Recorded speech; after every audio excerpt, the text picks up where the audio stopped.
Hola, ¿cómo están? Bueno, hoy vamos a hacer una clase de Historia del Arte grabada. Eh, Así que vamos a proceder con compartir pantalla para ver el tema de hoy entonces.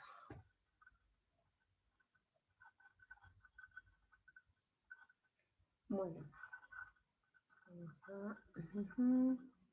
Muy bien. Entonces, la idea del día de hoy es seguir trabajando con lo que es el postimpresionismo. Vieron que habíamos visto la clase anterior. Hemos visto la figura de Cézanne con su pintura y qué implicaba para la pintura venidera, ¿no? La pintura futura, sobre todo con la influencia del cubismo. El cubismo influenciado por Cézanne, ¿no? De más está decir. Entonces también habíamos visto también a Toulouse-Lautrec, eh, que de alguna forma hemos visto su vida bohemia en el Moulin Rouge, y además habíamos visto la idea de póster, ¿sí? La idea de un diseño quiere ser publicitario, que es completamente nueva, una cosa de diseño gráfico, y por lo tanto sus técnicas para hacerlo de esta forma mucho más rápido. Entonces usaba, ¿se acuerdan que hablamos del dibujo, del pastel, de la tinta? Bien, entonces ahora la cuestión es empezar a ordenar todos estos puntos. Algunos ya los vimos, otros no, eh, de a poco y comparando con el impresionismo. Recuerden entonces también que el postimpresionismo no es un grupo, ¿sí? No es un movimiento, no es un grupo de artistas, sino que son artistas, entre comillas, ¿no? Sueltos, eh, que estuvieron trabajando coetáneos, pero que no compartían exactamente las mismas ideas, no iban para el mismo lado. Había una tendencia, pero nada más. Muy bien. Entonces, vamos a ver 7 puntos importantes que comienzan con este postimpresionismo. Y uno es recuperar el dibujo y la línea, ¿sí? ¿Cómo va a ser esto? Muy bien, volvemos. Entonces tenemos del lado izquierdo una pintura impresionista. ¿Se acuerdan? Un Renoir. Vamos a ver si podemos ampliar. Ahí está. Un Renoir, ¿sí? Ya influenciado, ¿se acuerdan? Por la estampa japonesa, en esta idea de composición diagonal, ¿sí? Que la vamos a marcar, acá ven, composición diagonal, y quien irrumpe la escena, este perfil, ¿sí? Irrumpe, va en esta dirección, ¿no? Esto, ¿se acuerdan que era completamente influenciado por el tipo de composición oriental? ¿Sí? Incluso, también que lo hemos hablado en clase, la existencia de los vacíos, ¿no? Del oxígeno, del espacio abierto de la pintura, ¿no? Esa tendencia a llenar todo, tipo horror vacui, ¿no? Muy bien. Entonces, bueno, observamos lo característico del impresionismo, que eran este tipo de pinceladas, yuxtapuestas, etcétera, etcétera. Y estas figuras que, a medida que vamos viendo hacia atrás, ¿no? Este tipo de alejamiento, se van desdibujando. Muy bien.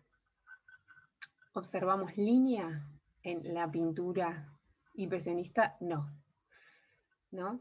El impresionismo abandonó, esto lo hemos hablado en su momento, abandonó la línea para trabajar directamente con el color. ¿Sí? Si nos acercamos, no hay ni una línea suelta ni loca. Son pinceladas, o sea, manchas y pinceladas una al lado de las otras. ¿Sí? Entonces, abandona la línea por el color, por trabajar, estudiar. ¿Se acuerdan que nosotros dijimos el comportamiento del color? Muy bien. Entonces, cuando nos vamos para la derecha, encontramos pixelada una figura de Toulouse-Lautrec que vimos la clase pasada, ¿correcto? Entonces, cuando la agrandamos, justamente son dos damas, ¿sí? Encontramos línea. línea gruesa, ¿sí? Línea de contorno, ¿la ven? Gruesa de contorno y encima de color, o sea, como para no verla, ¿no? Entonces, Lautrec toma el elemento línea, que es también un elemento compositivo, ¿sí? Y conformador de la pintura, y la toma como propiamente expresivo, ¿sí? O sea, para describir la situación, el personaje, la escena. Es un elemento importante, por así decirlo, de la composición, ¿sí? Definitivo, definitorio. Entonces, esta es una de las grandes diferencias entre el impresionismo y el post-impresionismo. Sí, acuérdense, por las dudas vamos a escribirlo, este es post-impresionismo y este es impresionismo. Muy bien. Sí, en el retrato también encontramos líneas, por supuesto, líneas más finas, líneas más gruesas, pero línea. Después tenemos el segundo punto. ¿Sí? Este punto aparece en nuestro amigo Cézanne, que ya lo trabajamos en profundidad en la clase pasada, donde vemos el tipo de composición. ¿Sí? ¿Qué significa composición? ¿Cómo están estructurados los elementos en el espacio de la pintura, obviamente? ¿Cómo están dispersos? ¿Cómo están acomodados? Eso es la composición. Y lo importante es remarcar que Cézanne marcaba constantemente que él estaba trabajando sobre un plano, ¿sí? El plano de la pintura. Y este mismo es lo que toma el ecoísmo, ¿sí? Entonces, ¿sí? Hay una composición con la geometría, ¿se acuerdan que hablamos de la pincelada, que era como hasta mosaico, ¿sí? Una construcción, y es una geometría porque Cézanne decía que partía de los elementos más básicos para empezar a pintar, a dibujar, que era el cilindro, el triángulo y el prisma, ¿sí? Entonces, composición, ¿sí? Geométrica estructurada. Si pasamos a ver la siguiente diapositiva, tenemos también el tercer punto, ¿sí? Los colores planos sin perspectiva atmosférica. Y otra vez, acá me equivoqué, los puse al revés, tenemos del lado izquierdo, tenemos el post-impresionismo, lo vamos a marcar.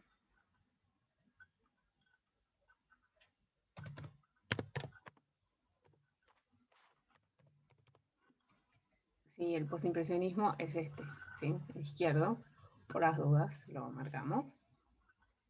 Entonces, si recordamos, en el impresionismo, obviamente esto viene de antes, ¿no? ¿Se acuerdan del Renacimiento?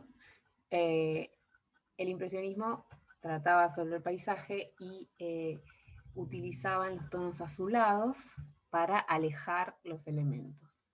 Entonces, acá es lo que vemos claramente, como para alejar nuestra escena y darnos sensación de profundidad, ponen este halo azulado, que era la famosa perspectiva atmosférica, ¿sí? Que cuanto más, un elemento cuanto más alejado está, más se enfría su color y más azulado aparece. Esto viene de larga data. Bueno, ¿qué va a pasar en el post-impresionismo? Al revés, ¿sí? El postimpresionismo va a tender a aplanar el paisaje, ¿sí? Lo aplana para dejar la perspectiva de lado, no le interesa, ¿sí? El postimpresionismo, como vemos acá, si bien hay unas montañas, unas formaciones rocosas, son azuladas, pero no está con la intención atmosférica, fíjense, porque tiene este contorno de línea, ¿sí? Y se nos viene bastante para adelante. Incluso, por ejemplo, este árbol tiene la misma tonalidad de este y se supone que está más lejos. Entonces no hay perspectiva atmosférica. ¿Qué hacen? Superponer, ¿sí? Uno arriba del otro. Y las superficies están bien definidas. Fíjense, si yo quisiera recortar, por ejemplo, la casita, yo podría hacerlo, porque está bien definida. ¿Y con qué está bien definida? Con el primer elemento que vimos hoy, que es el elemento línea. En este caso, esta es una pintura de Van Gogh, Y la línea no solamente es modulada, sino que también es algo quebrada, ¿no? Que eso lo vamos a poder empezar a charlar con la tarea que les voy a dar hoy, que es, bueno, su psiquis, esta cosa media torturada que tenía él, que se lo imprimía a la pintura por medio también de la línea, ¿no? Una línea ahí quebradiza, ¿sí? Entonces, fíjense cómo los planos están bien marcados por unas líneas y encima que son oscuras, ¿sí? O sea que es bien diferente en cuanto al paisaje impresionista que vemos. Entonces, otra vez, estos artistas, que esto lo hablamos la clase pasada, están oponiéndose a este pensamiento impresionista, ¿sí? Se oponen de esta forma, trabajando diferente, ¿no? Y otra cuestión también que verán acá bastante obvia, que es el tema del color, ¿sí?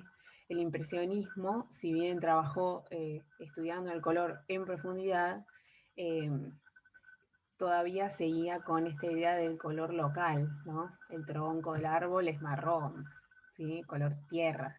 Y fíjense que el post-impresionismo, adelantándose a un movimiento que vamos a ver dentro de poco, que es el fauvismo, ya abandona los que son los llamados colores locales. ¿Sí? ¿Ven este tronco? Si lo ven, espero que se vea bien. Es color violeta, ¿sí? El cielo es amarillo. Las montañas son azules, ¿sí? Abandonan el color local. ¿Qué es el color local? Y lo que vemos, ¿sí? O sea, el tronco, raro que lo veamos violeta, únicamente que estemos bajo algún efecto de alguna cuestión química, el tronco color local tierra, ¿sí? Color local marrón, diríamos en la juerga colorística. Pero el postimpresionismo ya empieza a jugar con eso, ¿sí? ¿Y por qué empieza a jugar con eso? Porque entra en juego el elemento sensibilidad, ¿sí? Y con eso pasamos a la siguiente. Acá vemos, ¿sí? Seguimos con estos planos, ¿sí? Y la cuestión de la perspectiva. Ya lo trataremos en la próxima clase, hablando específicamente de las pinturas de Van Gogh, pero por ejemplo vemos acá, ¿hay perspectiva? ¿Hay perspectiva realmente? ¿Hay una perspectiva, un punto de fuga o está medio todo tirado para de los pelos? Fíjense cómo fuga esta silla, cómo fuga esta, cómo fuga la mesa. Entonces es otro ejemplo también de que no utilizaban perspectiva, ¿sí? Si queremos también hablar de lo del principio de la clase, la utilización de línea otra vez, ¿sí? Muy bien.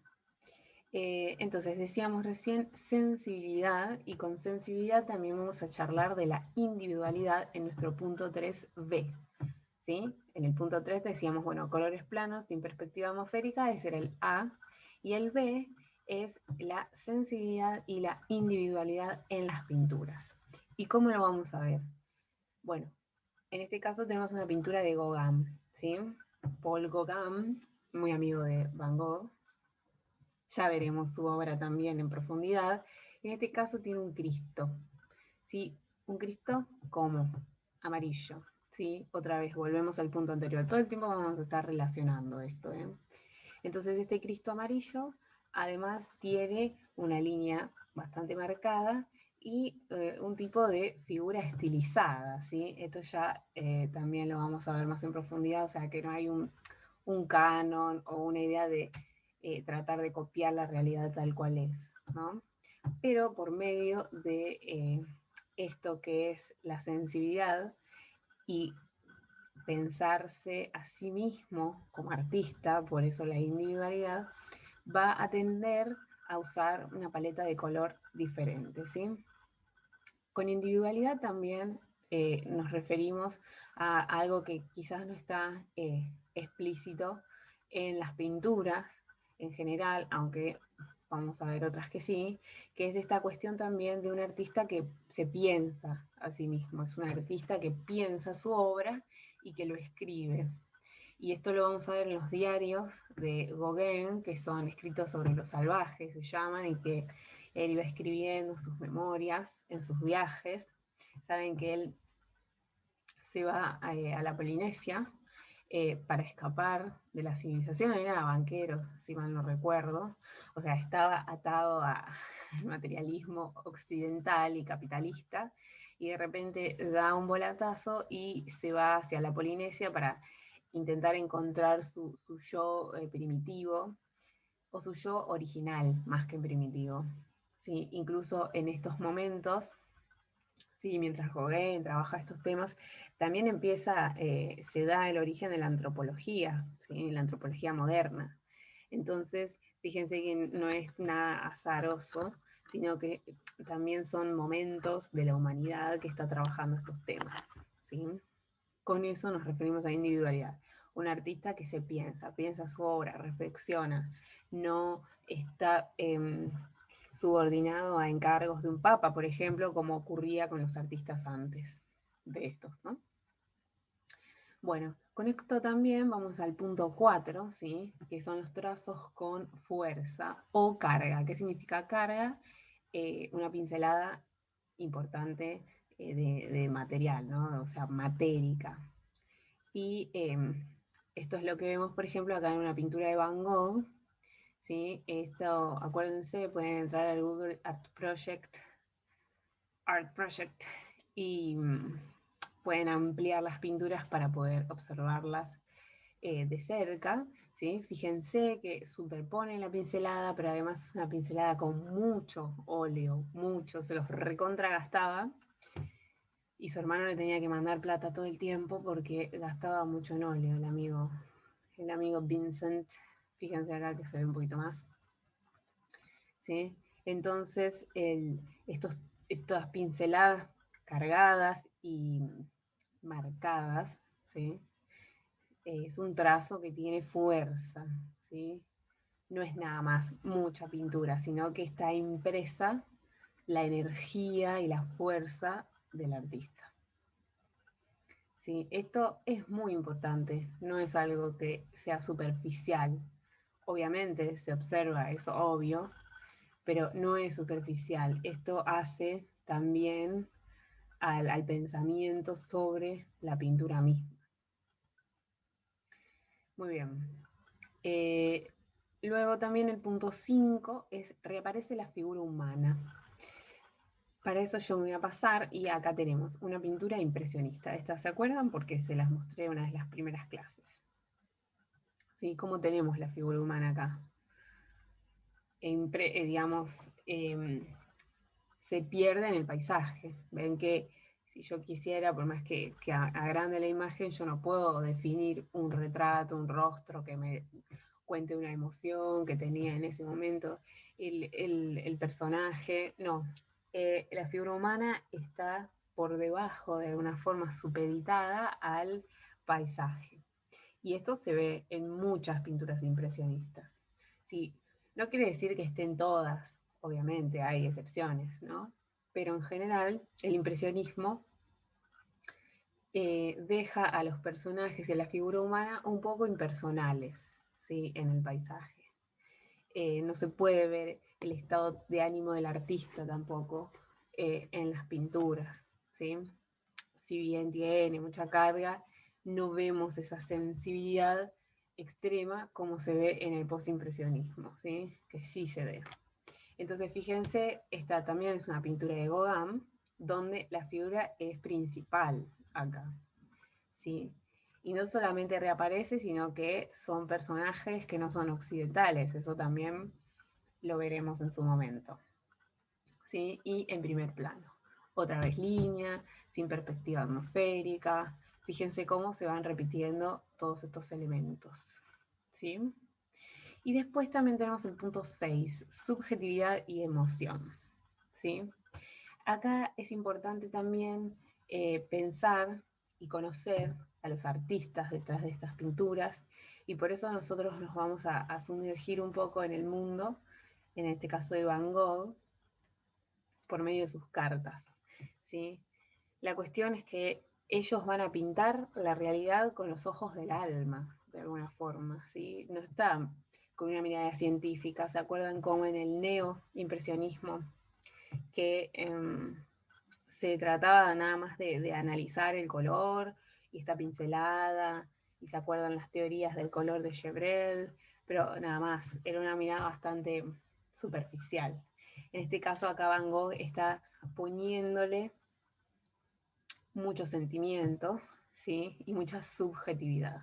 O sea, qué sentía en ese momento y lo intentaba imprimir en la pintura, su estado anímico. Esto es muy importante, ¿sí? Porque es nuevo en la historia del arte hasta ahora de lo que vimos. Eh, si miran para atrás, piensen en el romanticismo, el realismo, el artista no mostraba directamente sus emociones, sino que mostraba su tema, su poesía, ¿sí? Pero no su estado anímico. Fíjense en este caso, en comparación con el impresionismo, otra vez, ¿podríamos imaginar el estado anímico de este artista? Y es mucho más difícil. En cambio, si vemos la pintura de Van Gogh, por lo menos personalmente, me da un toque de melancolía. Fíjense ese sol enorme, ¿sí? Un retrato sin cara. Muy bien, esto es a donde vamos. Esto de a poco igualmente les va a caer la ficha de alguna forma cuando veamos las pinturas individualmente, ¿no? Y por último, el punto 7, ¿sí? Esta libertad compositiva, que ya lo hemos hablado en otras ocasiones, pero bueno, lo dejamos asentado, que es este tema del grabado japonés, como vemos acá estos ejemplos, ¿sí? Que hemos hablado de la irrupción en el plano, ¿sí? Los espacios amplios, ¿sí? Miren este tronco como irrumpe el plano, ¿sí? Y Van Gogh, en el caso de Van Gogh, va a esta pintura, esperen que la marco, esta la va a hacer una reproducción él mismo con su idea, ¿sí? También acuérdense la cuestión de la cámara de fotos y la fotografía. También va a influir en este tipo de composiciones como la idea de una instantánea, ¿no? Entonces, va a haber libertad de encuadre, situaciones más insólitas, fueras de cuadro, ¿sí? Como por ejemplo, acá hay un fuera de cuadro y un elemento de extrañeza en lo que es el suelo de acá, ¿sí? Muy bien, voy a dejar ahí de compartir.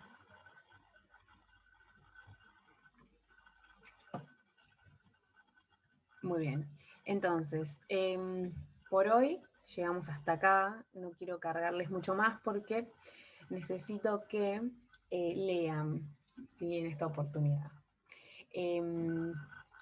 Yo les voy a mandar unos fragmentos de lo que son las cartas a Theo, que son las cartas que le mandaba Van Gogh a su hermano Theo. Estas son, digamos, es como un compilado de 13 cartas, ¿sí? Son muchas más, los pueden conseguir en internet, incluso hay libros muy baratos que se venden, por ejemplo en el Ateneo. No, ¿el Ateneo? Sí, el Ateneo. Bueno, no importa. La cuestión es que yo igualmente esto se los voy a mandar por escrito, pero ustedes tienen que leer por lo menos 2 cartas, ¿sí? Elijan 2 cartas para analizar en estas cartas que les manda Van Gogh, ¿no? Entonces, si por ejemplo ustedes, por alguna razón de la existencia, tienen el libro de cartas a Theo y quieren elegir otras que no son parte de estos 13, pueden hacerlo, no hay ningún problema. Y después de elegir estas 2, vamos a hacer un análisis. Yo se los voy a mandar ciertas preguntas, ¿sí? La idea es que ustedes puedan entender a Van Gogh desde esas cartas, ¿sí? Hacemos como el camino inverso esta vez. Entonces las preguntas que le voy a hacer, las tengo acá anotadas, ¿sí? Por ejemplo, bueno, ¿de qué ciudad habla? Se habla de sus pinturas, ¿sí? Habla de arte, yo les pongo, bueno, de arte quiere decir de sus pinturas o de las pinturas de otros, ¿sí? Si son de sus pinturas, ¿qué habla? ¿Sí? ¿Qué nos está mostrando? Es bastante literal, no tienen que pensar mucho. Si habla de otros artistas, ¿de cuáles artistas? Y si no los conocen o no los vimos nosotros, si quieren pueden buscar un poquitito quién es para interiorizarse de quién está hablando, ¿no? También a veces puede hablar de los materiales, cuál es la relación con su materialidad, si habla de, por ejemplo, si compró cierto color, si no le gusta cierto color, ¿sí? Y, por ejemplo, también otra pregunta es qué estado de ánimo expresan las cartas, ¿sí? Traten de leerlas 2, 3, 4 veces para poder eh, como sumergirse, ¿no? Pero si alguna de estas preguntas no la pueden responder, no se vuelvan locas, por favor, sino que es a modo de entender un poco más, ¿sí? Y después la última pregunta es ¿qué te produce leer estas cartas personalmente? ¿Sí? Si les produjo algo, quizás eligieron una que es bastante, bueno, puede no producirles nada y pueden poner no produce nada. Y si cuando la lees te imaginas algo, haces algún camino tipo literario o no, ¿sí? La idea entonces yo les voy a mandar las 13 cartas, pueden elegir otras, sí, tienen que elegir dos, analizan dos. Y estas preguntas las responden, pero no me las manden, ¿sí? Guárdenselas porque juntos la semana que viene vamos a ponerlas en común, ¿sí? No me las manden por escrito, porque la idea es charlarlo de todo el grupo, ¿sí? Bueno, espero que les quede claro y nos vemos la próxima. Espero que se escuche bien también porque tengo el microfonillo. Y bueno, si tienen alguna duda, como siempre, chiflen. Y recuerden leer para tener un, un backup Gombrich, ¿sí? Que está en el Facebook. Bueno, les mando un besito y nos vemos la próxima.